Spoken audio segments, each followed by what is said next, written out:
Ladies and gentlemen, please welcome artist, co-trustee of House of Taylor, and officer of the Elizabeth Taylor AIDS Foundation, Gwen Tivey. Hello. Hello, everyone. Hello, everyone. Maybe one more time. Hello, everyone. Cool. Thank you. And thank you for being here. Thanks for joining us for the first ever all-youth special session at the International AIDS Conference. I have the privilege of introducing our speakers and explaining how this whole thing works. First, can I see a show of hands? Who here is under 25? Being over 25, I need some glasses, but for those that are a little bit farther back, get on up. I saw some movement, I saw the hands. Get on up and come to the front, because we have some more seats reserved up here. Come on, a little movement. Yeah, I see some people coming. Great. Let's pack it up here. We love everyone who has joined today, but as I'm being told, 40 is not the new 20, so let's get everybody under 25 crammed in. Thank you. Now, for those of you who are already here, you should have one of these little red and green paddles. Can I see those paddles? Everybody's got a paddle? Yeah, cool. Thank you, thank you. Every time you want to agree with something someone is saying on stage today, or you want to say yes, or you want to show encouragement, or whatever it is, flash the green side, okay? And every time you disagree, or you want to say no, or it's also something that maybe they say something that just really, riles you up, or you get really frustrated about as well, show the red side. And if you have trouble with color, just twirl it around. We love the enthusiasm one way or another. And now, finally, before I introduce everyone, we will have a curated Twitter feed on display throughout the session, popping up here. So if you would like to participate, please be sure to use the hashtag #PassTheMic and the hashtag AIDS2018. Our team will sort through the hundreds of tweets, and we will show the best on the screen. So please make sure to engage. And here we go. Everyone, please welcome to the stage our youth participants. We've got Dee coming up. Come on, let's get a round of applause. We've got Dee, Josephine, Baraka, Peter, Nancy, Daniel, Chinmay, Bruna, Danny, Melody, and Zach. Woo! Yeah. That's great. And now, please also welcome our moderator, founder of the Charlize IAS Africa Outreach Project, Academy Award-winning actress, and United Nations Messenger of Peace, Charlize IAS. A big round of applause.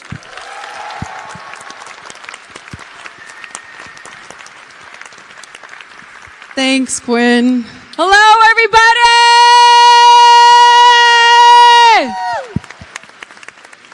Wow. I'm going to sound so old right now. This is about the coolest thing ever. Because like Quinn just said, this is a milestone. This is the first ever all-youth special session at an international AIDS conference ever.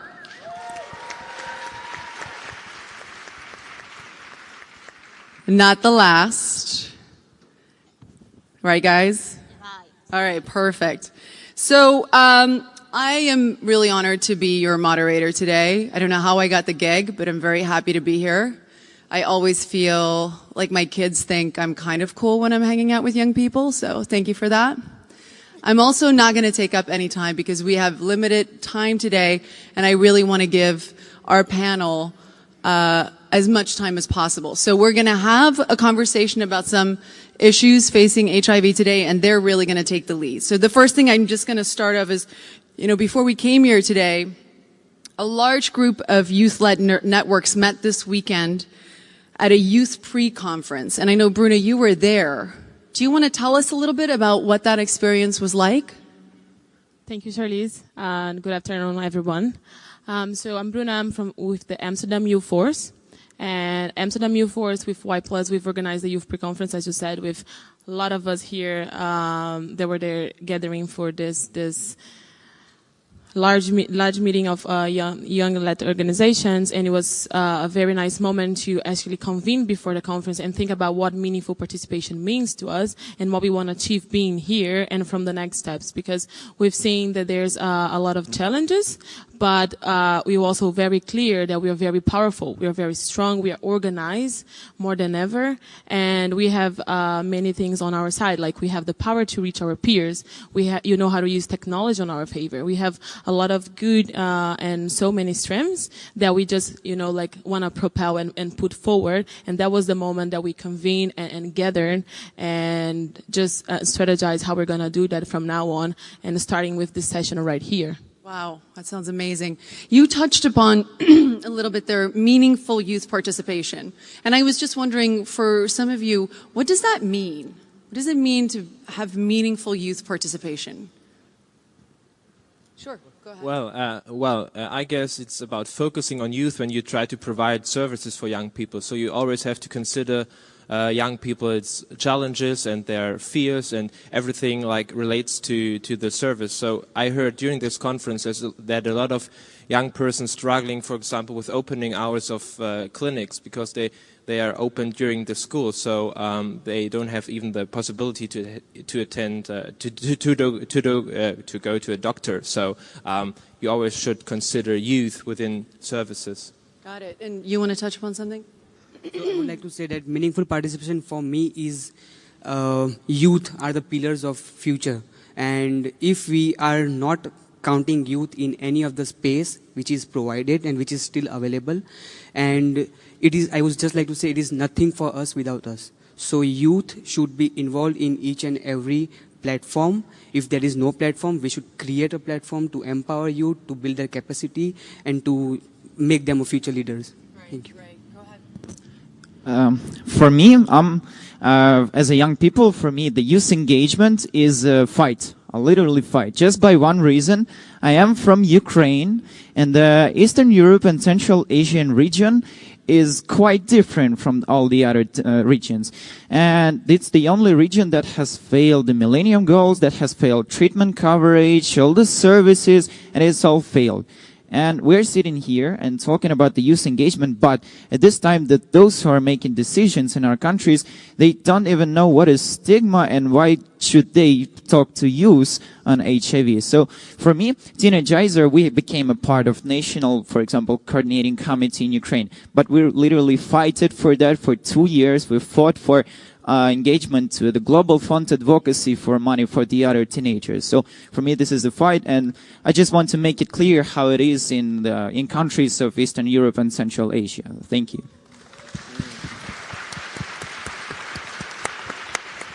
It's great. We all realize and acknowledge that our struggle is different in different parts of the world. So thank you for sharing that. I have a question. If anybody feels they want to touch upon this, how has your experience with HIV programs met or not met your needs as young people?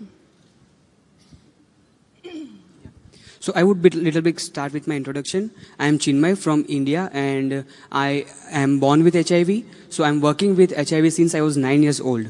Talking about my experience, I have been struggling with the services which were already available during the time I got detected. But slowly and gradually I got myself empowered. I started speaking about myself, and I am not struggling anymore for getting all those services. But there are lots of youth, there are lots of adolescents and children who are still struggling a lot with their medicines. So I feel that HIV services is really important, and it should be given, it should be made available for children for youth who are still, who needs to be build their capacity. Zach? So I'm Zach from Los Angeles, and I didn't even experience or come face to face with HIV services until I was 20 years old. And so all through high school, I was closeted, and dealing with sexuality, and then I come to UCLA, and luckily there I ran into a program called AMP, Arts-Based Multiple Intervention Peer Education, and through that program I was able to become empowered and learn about HIV, and my first partner, who I met off Craigslist when I was 19, was living with HIV and didn't tell me for 6 months.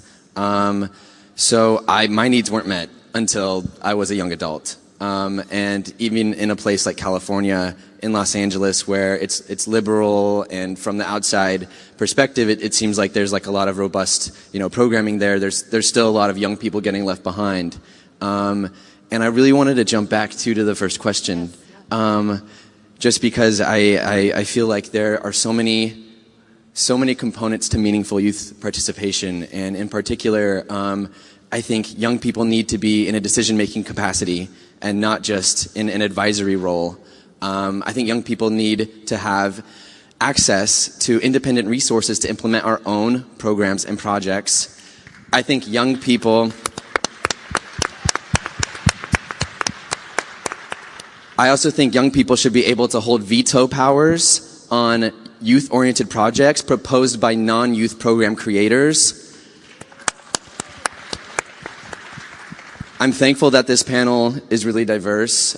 Oftentimes, there's like 1 or 2 young people who get to sit on a stage or at a panel or in a discussion just to meet a quota, and it's very tokenistic, and that also needs to change.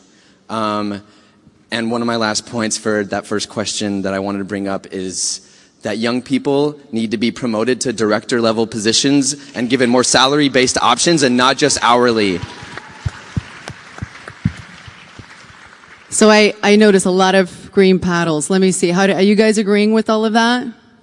Well, that's across the board. As my friend says, yes.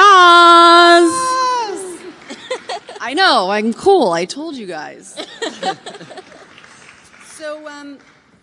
So in listening to you all, and I was sitting in the green room watching some of the slides. I don't know. Did you guys see some of the slides that were on the screen before? Well, you guys saw some of them, right? So there's a general feeling that comes across for me that HIV might not be considered a primary concern anymore. And just from my personal experience of hearing young teenage girls talking about having a bigger fear of teenage pregnancy versus HIV, this is something I wanted to ask you guys. What are your opinions about that? Do you think it is enough of a concern within the young community? Yeah, go for it. So my name is Peter Diaz. I'm coming from Malawi, and I think right now young people are still a concern. So looking at, that's the reason why as young people we want to be involved in programming when it comes to HIV and AIDS programs. So apart from being afraid of maybe early pregnancies, maybe other diseases like STIs, but I still feel like young people will still having that feeling that we are afraid of HIV.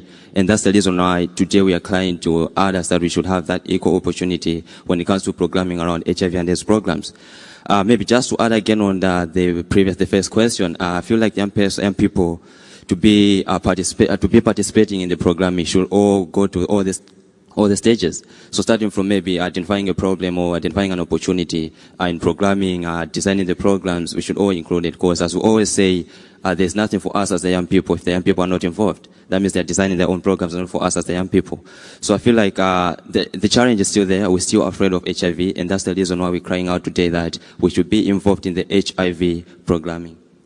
Amazing. Yeah. Coming back to words of my colleague from Africa, my young colleague from Africa, I would like to say that actually, as I can see in a lot of countries, even in African countries, the situation with HIV is much more better. Not in the statistics, but in the consideration of the problem. Because in African countries, I guess, the problem of HIV is a priority number 1 for healthcare.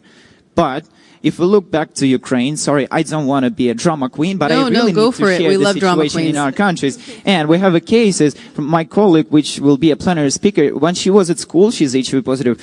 The teacher of biology told everything perfect about HIV. But in the end of the lesson, she told, I wish you've never met those people. So that's not just the reflections of needs and interests of young people in like priorities or strategies. It's about education. We don't even have equal information, which can be like considered as such a prevention. There is no prioritizing for young people in national interests at all, not only Ukraine, but in the other countries. But I think we will soon change it. Of course, we need the support of those who are here, and the conference is a perfect opportunity for us to be heard and to be supported. So, nothing about us without us. Yay! Yeah, and just to tap what Danny was saying is I think this is the problem of the framing. So like when we say people are not afraid of HIV anymore, that's the whole question. It's just because we don't have education, and then why build this fear? Why build this stigma? If we were, to have access to comprehensive sexual education, if you link HIV to SRHR programs, and you have like a broader none of like our sexuality, like a gender, and like get to know ourselves and like be educated about sex, about pleasure, about all of this, it wouldn't be in this need for like to fear HIV, because that's the bigger issue here. So that's why we are advocating here for, is just to integrate these. We're more and more talking about HIV, not just operating in a vacuum. It's just putting in a larger place that we can discuss being ourselves, being our sexuality. We are a generation that is not afraid to talk about sex, and that's a great thing. Yeah.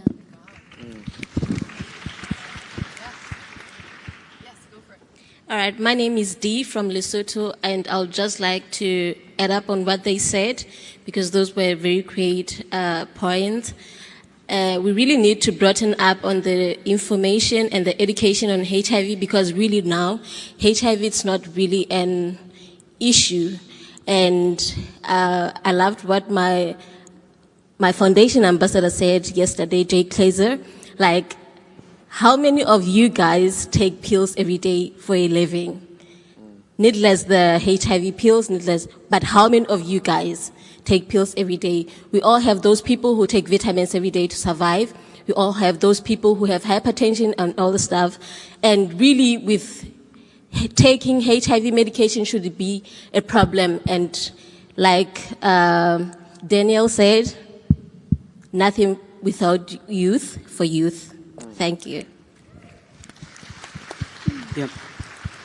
Of course, like we agree. I agree on what they said, but I would here like to give a perspective of person living with HIV. Everybody is taking medicine, but think about a child who is taking medicine, born with HIV. Now it's 17 years, shifting from first line to second line, taking all those side effects which I felt in my childhood. I again experienced during when I was shifted to second line. So yes, we don't have to fear for HIV, but who will feel like I am having my problems, I am taking medicine, I am alive, but who will deal with my mental problems? I have psychological problems which is killing me every day, though I am fortunate enough that I am able to deal all those problems with me because I am here, I am fortunate enough to be here. But those friends in our countries who are not fortunate enough to be here or to deal with their problems, what about them? We are facing every day with psychological problems, and this is what people, youth are dying because of it. If I talk about youth who are in my country, they are scared because of disclosure problem. I am open with my status, but what about them? So this is HIV, which is a part of our life, and it is a concern for us because I don't want anyone who talk about me as a negative person. I would just like to share one example. Though I am born with HIV, I have not written it over here that I am born with HIV. But if I disclose my status with someone, they might think me as I am gay. They might think me that I have done something wrong. This is what I am facing now. So it's like HIV is concern, but apart from HIV, stigma is the biggest concern over here. So though I am happily living with HIV, I am happily taking medicines, but on the other part, HIV is always a concern for the people living with HIV. Thank you. All right, thank you very much. My name is Nancy Shimba, coming from Zambia, working with Elevate Young Voices. I just want to add up what my colleague has said. I think living with HIV is much easier than living with cancer. Is anybody agreeing with me? Because cancer has got so much pain in it. But with HIV, nobody can tell that you're HIV positive. I've been living HIV since I was born, but nobody can tell. I've got this chance to speak about my status because I have support from family and friends, a lot of people. But if you look at our fellow young youths out there in our countries, others are having mental issues to face. They have no support from people around them. And that's why a lot of stigma is coming from. Young people are being discriminated. I may give an example. I might go to the healthy facility and explain to the health care provider saying, I'm facing side effects with the drugs. What will they tell me? They just say, no, hold on to it, it will go. But they don't know what I'm feeling inside me. And that leads to denial. People stop taking their medication. And when the youth gets back to treatment, there's treatment failure. So what we as youths and young people are lacking is support and being put first priority in the program of HIV, because we are the people that feel it and we are the people that face it. Thank you.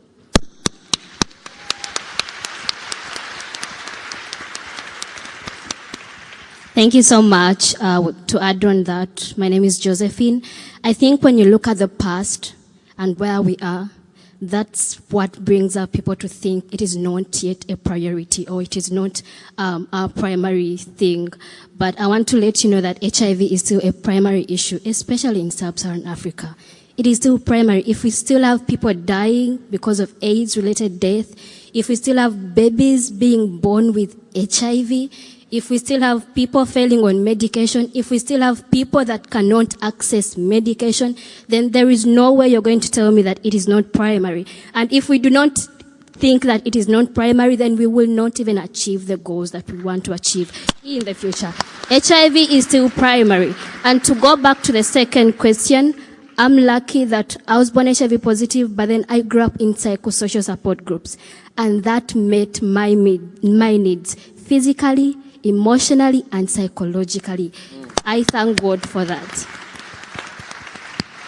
That's incredible. I just want to touch on that really quickly because I think you guys have brought it to light. The psychosocial aspect of it is a huge part of not just living with HIV or dealing with HIV and AIDS in your community, but also adding to that the fact that you guys are going through your adolescence and entering your teenage years. So all of the pressure of being a teenager on top of your health is a lot. And so when you don't have that psychosocial aspect to a program, do you guys think it can work? Or do you think a program needs a psychosocial aspect to it? Sure. Thank you. Giving me medicine does not mean that I'm going to take it. Yeah. And that has been proven. Therefore, we need another component that will bring in something to make this person take this medicine. It is not easy to take medicine on a daily basis. Yeah. I take 1 pill in the morning. Others take 5. So, and you're telling me I have to take it until the cure comes.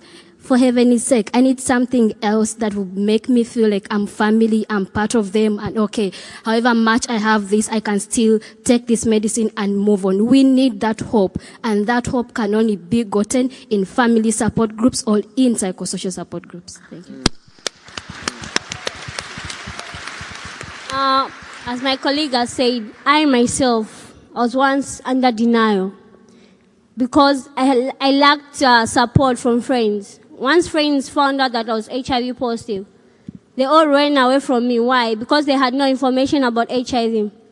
I would never miss an appointment to collect my medication, but I just collect and pack them home. I wasn't taking them.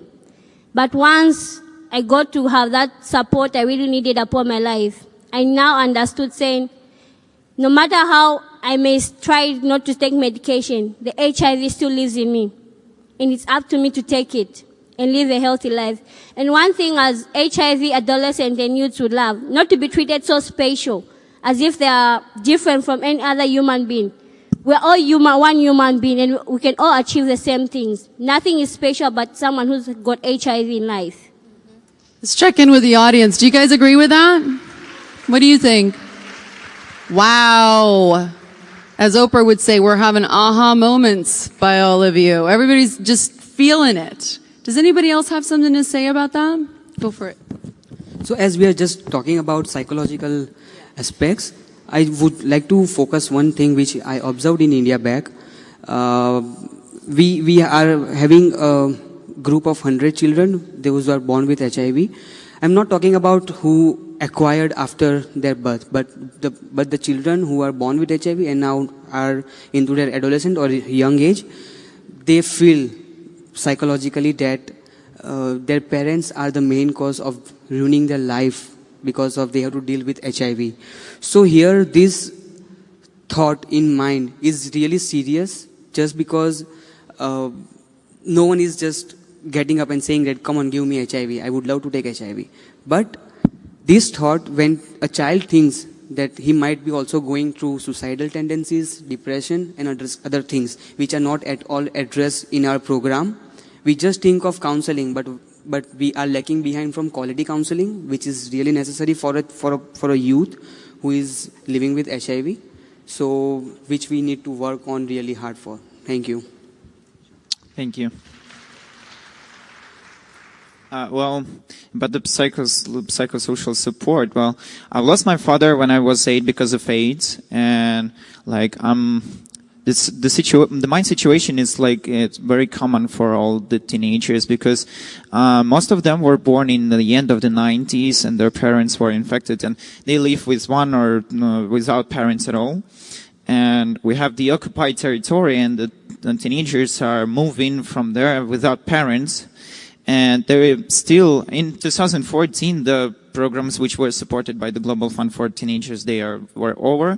And of course, government didn't take the responsibilities for them. So there is a very big need in psychosocial support for teenagers right now. And if we will not do it now, they will grow up with really big problems. I know that. Yeah, give him an applause. Yes, I want to quickly touch on that. Hi, I'm Melody. I'm the Dutch Youth Ambassador on Sexual Reproductive Health and Rights. So not an expert on HIV/AIDS as the rest of the panel, which I've learned a lot from already in this during our session, but also now in the panel.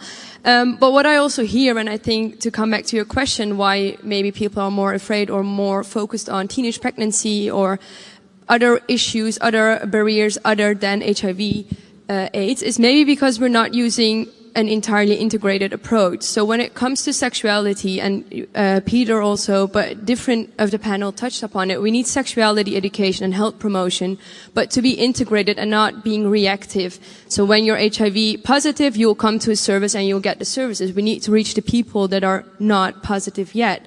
And that's if someone comes in because she's afraid of having teenage pregnancy, that's your entry to also talk about all the other elements of the broad spectrum of SRHR. So we need this holistic and positive approach of SRHR, and this is not a message to us and program implementers, but specifically actually policymakers and donors and funders to not focus on one of the specific. You can't pick and choose SRHR topics as it fits your government. It has to be a holistic approach to reach everyone. You can tell the audience, looks like everybody's agreeing with that. Ah, there we go. Does anybody else want to say something? Yes, go ahead. And talking of services and sexual information given to the youth, we really need to implement youth giving those services to other youth. Because really, when we just come into reality, when you are a young person and you go to a health facility, you find a 50-year-old lady there, and then you come there, you brought like STIs. What are you going to say to them? So we really need to implement that, because I know I faced discrimination from the health facility by an old person when I went there for initiation of my ART. So really that will help put our youth in the health facilities so that we can be more open to them. Thank you. So just to add on what my friend has already said, I think it's time that as program implementers, we should focus on specific programs that would target the young people in that way that they like. So a health center is supposed to be, or a clinic is supposed to be a space where a young person will get counseling. But then instead, if a young person goes there, as my friend has said, you find someone who is older than that person and you're afraid. You cannot talk out, you cannot be open. That's the reason why we have to be programming our programs in that special way that will target the young people and give them a safe space so that they can be discussing about the issues around this HIV and SRHR. I would give an example. In Africa, we're working with DACO Africa, that we are using the power of football to give out the message to the young people. So at the same time they're playing football, at the same time they're also discussing about the issues. Same thing when it comes to the project that we're doing with AVET, Young Voices. We are discussing about these issues on internet, online, where you're afraid of going maybe to the clinic or the health centers because we are afraid of the people that, the way they're going to treat us that side. So I think it's time that we design the programs specifically that will target the young people in the way that the young people will like it.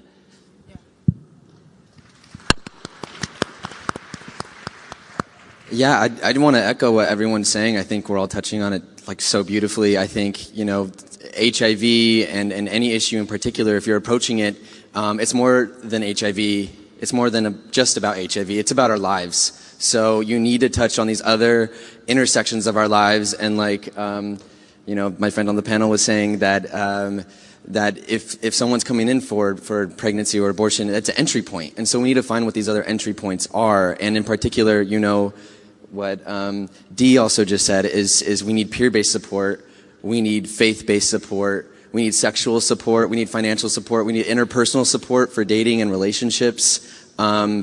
It's about all, we need a holistic approach is what I'm getting. And it's the only way we're really going to fight HIV, because there's no single issue. As to quote Audre Lorde, there's no single issue because we don't live single issue lives. I want to touch on that a little bit because I agree so much with you guys. I think that there are so many drivers when it comes to HIV, and you can't just look at HIV and compartmentalize it. You have to be able to have a holistic approach to it. The one thing that I find sometimes a struggle, and it's hard for me to wrap my head around sometimes, is this idea, this fear, this taboo of talking about sex with kids when we work in youth programs. And we know that sex is one of the biggest modes of becoming HIV positive. So how do you address something like that when a lot of communities they just think that's a can of worms that shouldn't be open? Teenagers and sex should not be talked about.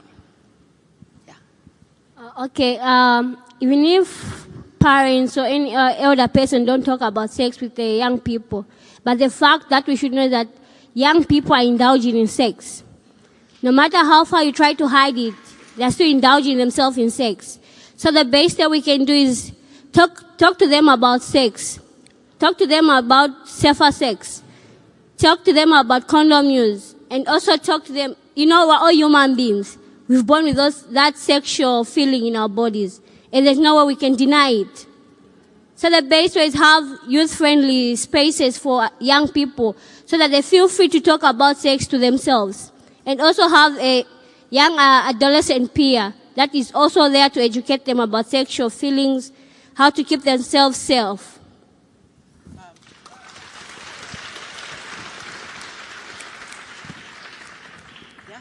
Yeah, go for it.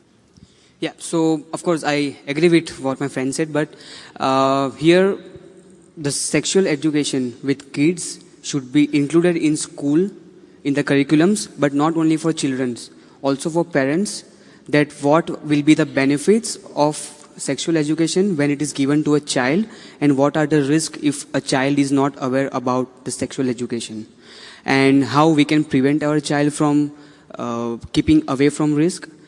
If parents will be understanding the benefits of this initiative, then I hope in India the culture might change, because of course in India it's a big taboo talking about sex, talking about if we talk about the accessing services of HIV, or if we talk about consent of a children, so it should be 18. So if I am 16 years old and I want to have sex, I cannot go and buy a condom. If I am 16 years old and if I want to access services of HIV, I should take my parents. So of course I am not going to take my parents to the medical, to the pharmacy to buy a condom, or neither to the HIV testing center to test myself, because I always experience into closed doors and no one is looking for that. So we should aware children as well as parents at the same time. Thank you.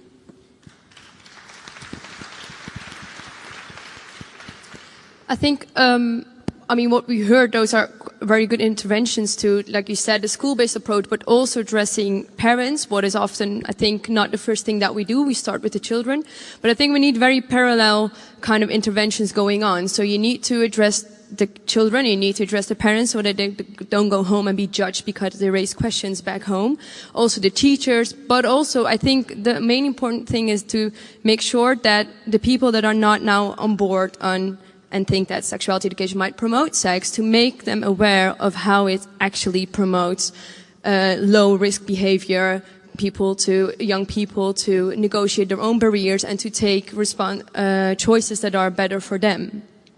We need to make sure that they understand that, so the parents and the teachers and the government people, because it does result in the things that they want the same. So in my position, I had the honor to travel to different countries where I could speak to young people, but also policymaker organizations and also people that are opposing to comprehensive sexuality education. But when you can show them some researches, as we had in the Netherlands, where we can see, well, when we implemented comprehensive sexuality educations in schools, the age of young people starting with sex went up. Teenage pregnancy went down, HIV went down. So we can actually show that the results that they also want to get to, one of the main manners, and I believe that's the only manner, is to talk about them in a positive way, not only about what Bruna just mentioned before, not only about the risks and STIs and teenage pregnancy, but about pleasure, barriers. How do you ask someone out on a date? How do you go for a relationship? How do you break up? So by doing positive health promotion, but we have to start while we integrate that to convince people why that's needed and why that's not promoting risky, safe sexual behavior.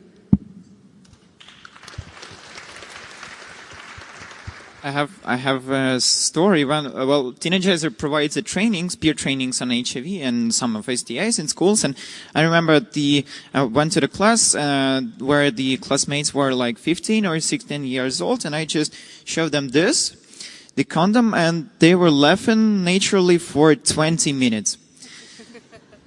That's not funny. That's not funny because in the end of the training, they were taking the condoms and saying, "Oh, come on, man, we will have a lot of parties in the summer. Come on, take more and more." And I understand if I did not give them the condom, they would have whatever it is, like STIs, HIV, unexpected pregnancy, and so on. The thing is, we can't convince our people. The thing is, in the Soviet Union, there was no sex. And neither parents, neither teachers, they never use word sex at all. Even on the national level, the Ministry of Education, when we propose them to, like, let's do something on sexual education, they don't use the word sex at all. They use only reproductive or something. So there is no sexual education at all, and that's a big problem because we have a growing epidemic of syphilis, of HIV, and the statistics of pregnancies in 16 years old are shocking.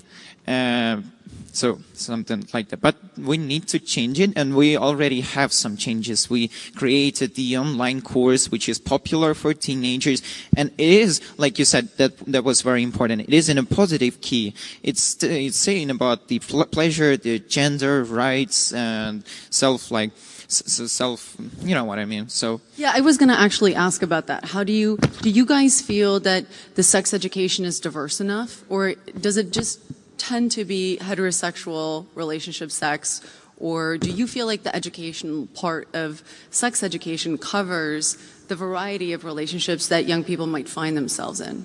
Of course. Zach, you're shaking your head. Yeah, in the United States, absolutely not. Yeah, there's only 13 states in the United States that require sexual health education be scientifically and medically accurate. So there's 2/3 of the states who knows what's going on. Most of it's abstinence-based, which, you know, the U.S. in particular has a problem in the U.S. South.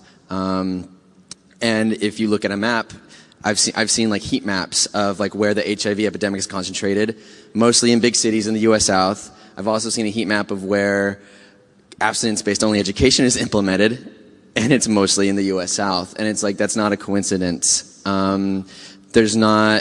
There's not enough representation in sexual health education across, and I'm speaking from as a U.S. representative, I guess. But even in Southern California, you know, I was going through health class and I'm like this, you know, closeted kid, and my health class was like 6 weeks during the summer, and everyone we wanted the grade. We wanted to get an A.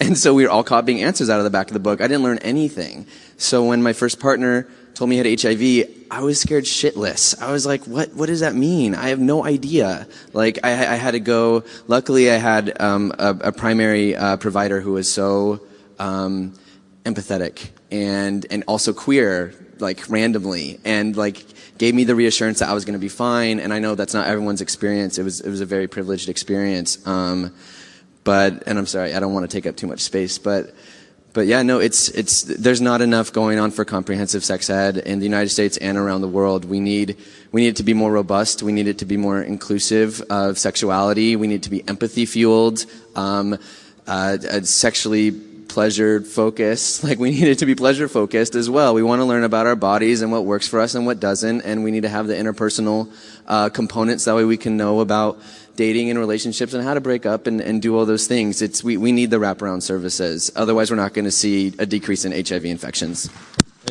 So let me add something to that, because like I think the key to achieve this is really to invest in peer-to-peer education, because we can easily talk about sex, safer sex, well-being and self-confidence on eye level, and like always when it comes to sex education, it depends on the teacher. So besides the curriculum and like the policy making, what does the teacher and what does the teacher believes in? So we at Youth Against AIDS, we provide peer-to-peer education, and we really get the feeling that it's a valuable add-on to people, to young people, because they can express themselves in the way they are. They can ask their questions, and this is like not a HIV-focused question. It's like a general question in terms of sexuality, first time having sex, and all these things. So it's very important to be relevant for them and to provide relevant information. So yeah, I totally agree with Bruna. So we do need a universal coverage of sexual health and well-being in general. I just want to quickly check in with the audience. Do you guys agree with that? Where do you land on that? Yeah? All right. Continue. Yeah. Oh, look who's joining us. Okay, in my opinion,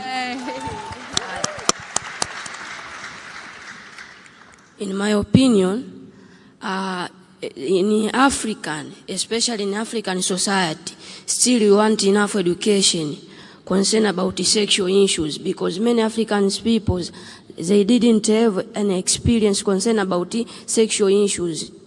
Thank you. Can I ask you a question? How do you think we change that? Through mass medias, maybe mass medias and other sources may help us in our societies, especially in Africa.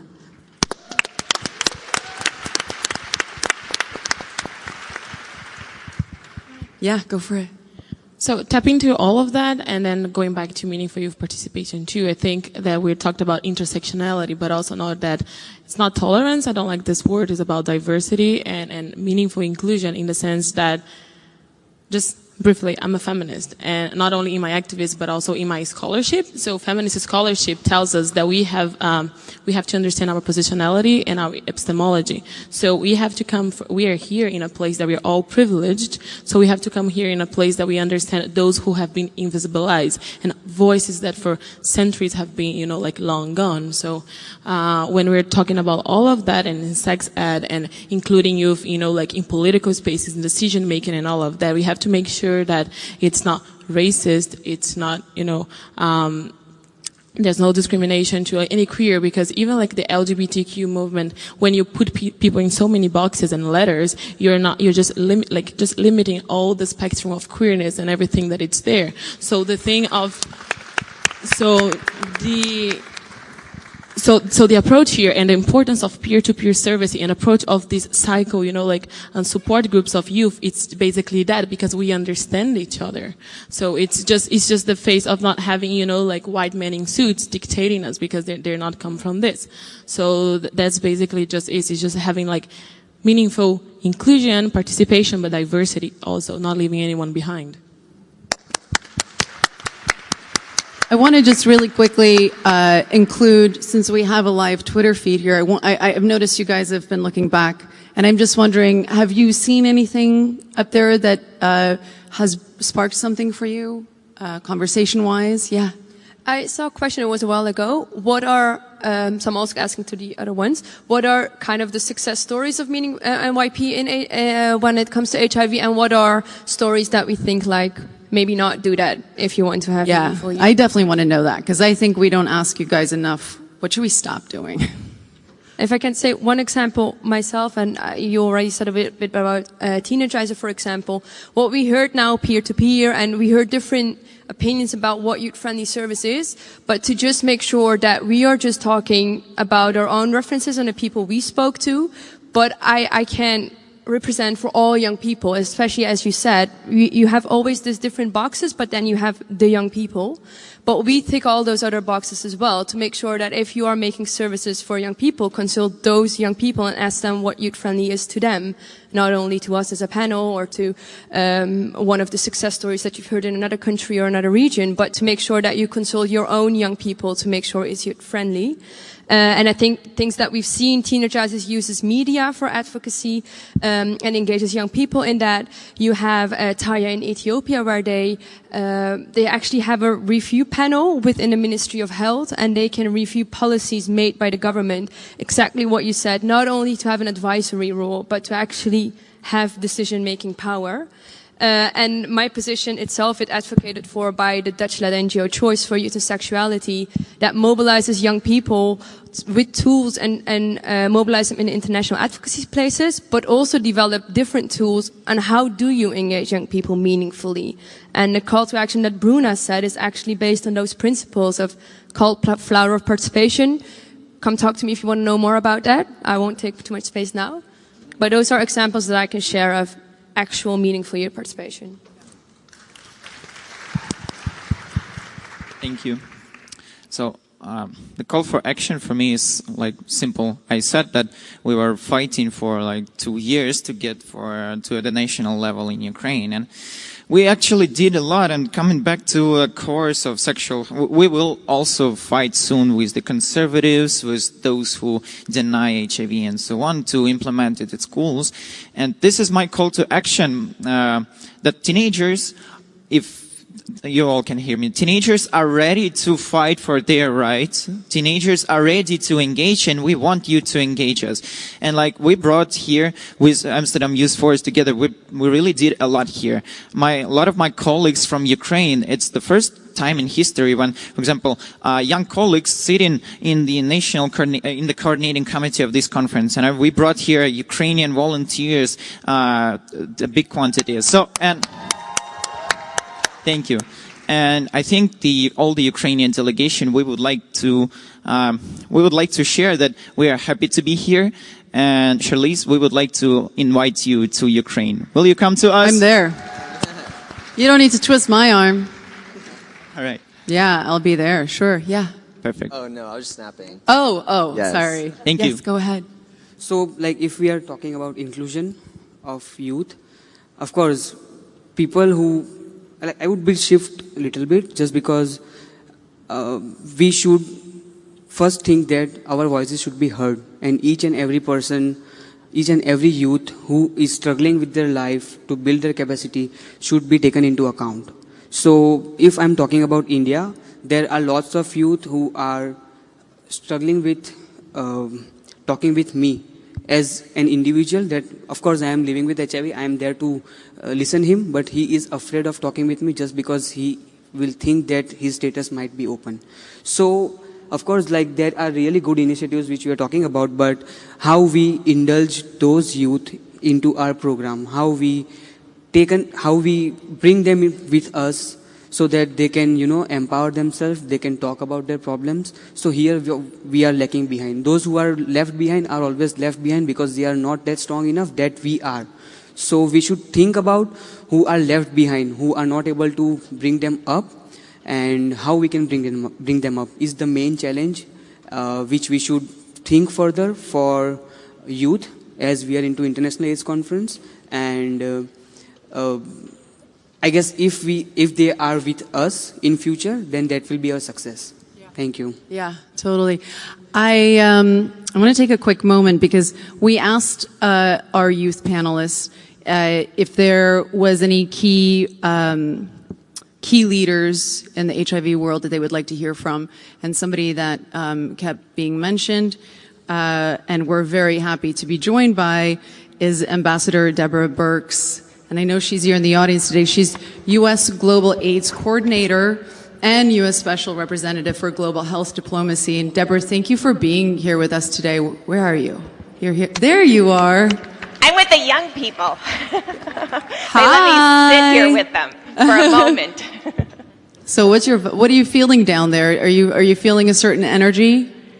Well, I really appreciate how clearly you articulated how you wanted to be involved in the planning at the political level and at the local level, how you wanted to be involved in the implementation, in the peer-peer outreach and work, and then you wanted to be involved in the really evaluating and giving us feedback on what was working and what was not working. And I heard a really great example about Ethiopia and the Netherlands and how they really engaged youth representatives at the highest political level. I think what I'm really interested in is how about the local level? Do you have examples of what we could do better at the local community level and who we should be engaging with to ensure your voices are heard? Because sometimes we are a bit of a distance. I had a great week this week so far because we got to meet with our DREAMS recipients and our DREAMS ambassadors, and that stands for Determined, Resilient, Empowered, AIDS-Free, Mentored, and Safe Young Women, so they can remain HIV-free, and it's comprehensive. But they have some great suggestions of stuff I have to change right now, which we will go back and work on. But how does that become not one-offs, but something that we can constantly be engaging in at the local level? Yeah, who wants to take that? So more on a local level. Okay, like you saying, who should you be approaching? I think we are the people that we need to be approached, because we are the people on the ground. We are the people that see what's happening. Because if you leave us behind and approach higher people, people that are higher than us, they don't know what we feel. They don't know what's happening on the ground. So for them, they'll just say, we're going for this, and I'm sure this will work for the adolescents or youths. But they're not sure. Because some of the things we usually go against too, because they don't work for us.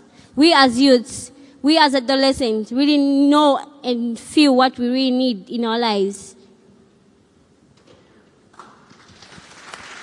Yeah, this is your time. You can have a conversation with Deborah. Yeah, thank you so much for asking a question that how we can work more over local level. Ma'am, like I would like to say that first of all, we need to invest more in youth-centric approach. So just now, if I talk about example in India, there is no at all initiative or there is no at all such youth-centric approach focusing only on youth, which can encounter youth which are like me as well as youth who are at the grassroots level. So if we need to touch the ground, we need to first show a youth-centric approach, which is really important nowadays because we are driving the epidemic, and India is having adolescent of more than 4-5 million. So it is really difficult to be there in the ground, but we need more support, not only support for money, but also there are other supports which can empower youth at a grassroots level, and we can bring them up. Thank you. Just what my friend has said here, I think if you are designing programs for the young people, I'll say it again, it's very, very important that you approach us as the young people. We don't want that situation that you are designing maybe messages for us, and then you are talking about condom use, or maybe you are talking about abstinence, why we want more than abstinence. So you should approach us, hear from us what we want, what information do we want. So approach us and get us involved, then we give you right information for us to be involved in the programming.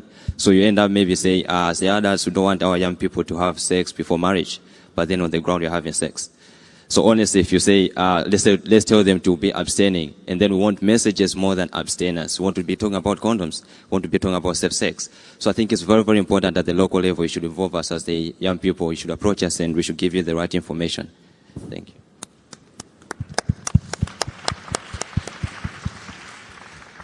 Maybe it's very pragmatic and practical to say a way that, because I also saw some tweets. One, if you were a doctor, what is the first thing you would do? One said, if you were at a government, what is the first thing you would do? I would say if you're a local program implementer or program developer, bringing a few of your youths, if you're youth serving, bring in some of the young people as a panel, give them relevant information, capacity building if needed, and then ask them the exact same question. And you'll be surprised what you'll hear. And that's youth friendly, that's youth engaging. And then ask them if they want to be exactly what you said, in the directory, in the review, advisory. Make them a part of it, not only being youth serving, but make it a youth adult partnership or a youth led organization so that you're sure that they are engaged and they are served in the way that they want to be. Thank you for your question.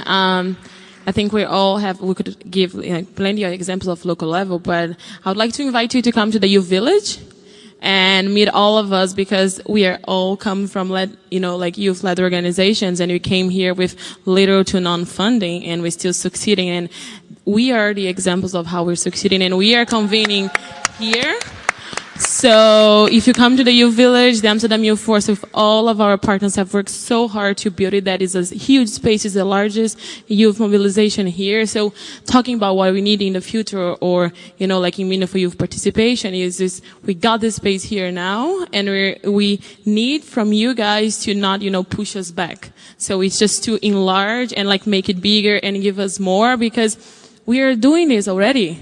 We are the ones who know. We are the one giving the support systems when, when the system is failing us. So just keep, making the room bigger, because we're not going anywhere. So please come and have a conversation. Wow. Wow. Well, if you didn't hear that, then you don't have ears, or you don't know how they work, because you just summed everything up so beautifully. And I wish we could sit here and talk for another hour. But time flies when you're actually talking about things that are interesting from voices and hearts that know them better than anybody else. So I want to thank this incredible youth panelists, or each and every single one of them. I want to thank the youth in the audience who came out here today to support them. I want to say, I hope that all of us will actually step up and proactively start supporting these youth organizations, these youth activists. And I really hope that we have more opportunities where people like you can come and sit at the table and actually make the decisions, be at the policy level. Yeah, I see you snapping. So this is obviously a conversation that you can never have in 1 hour. So we're going to continue this conversation, and I want to bring out my friend Quinn, because he's going to tell us how we're going to continue this conversation. And I beg of all of you to not stop this conversation. Please talk about the importance of youth when it comes to HIV and AIDS preventing.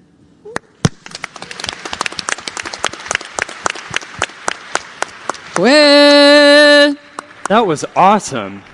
I know, right? That was so awesome. I know. I mean, I was back there taking notes. Actually, thank you. And thank you, everybody that has been here this afternoon. That was really exciting. So there are steps, obviously, as we've chatted through, that every one of us here today and watching live can take to increase meaningful youth participation.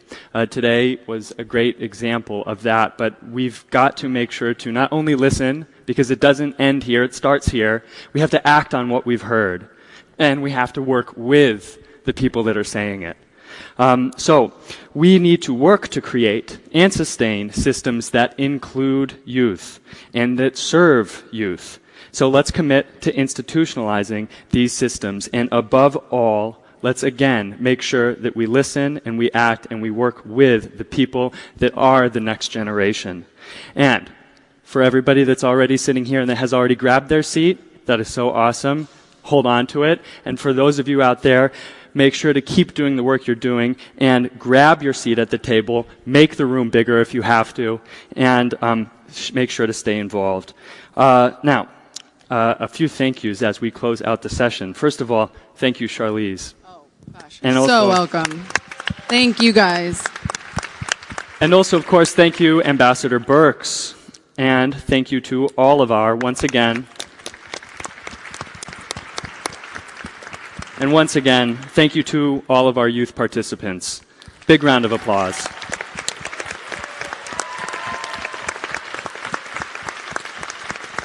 Thank you.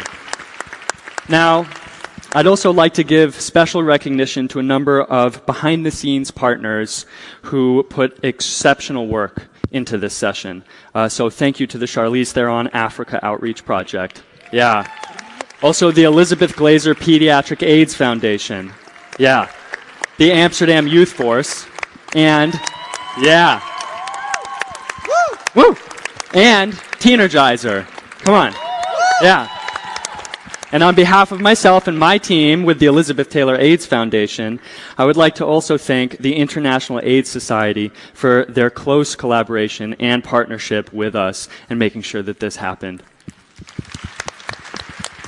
So, as we wrap it up, I'd like to invite everyone here just now to please keep the conversation going and join us at the Gen Endit listening session in the Youth Pavilion Auditorium. I'm going to be heading there right now, and we want to continue to talk about the themes that we've been developing here and how to better empower youth. That's going to be right after this. So make sure to head over to the Youth Pavilion Auditorium for the Gen Endit listening session, and I hope to see you all there soon. Thank you so much.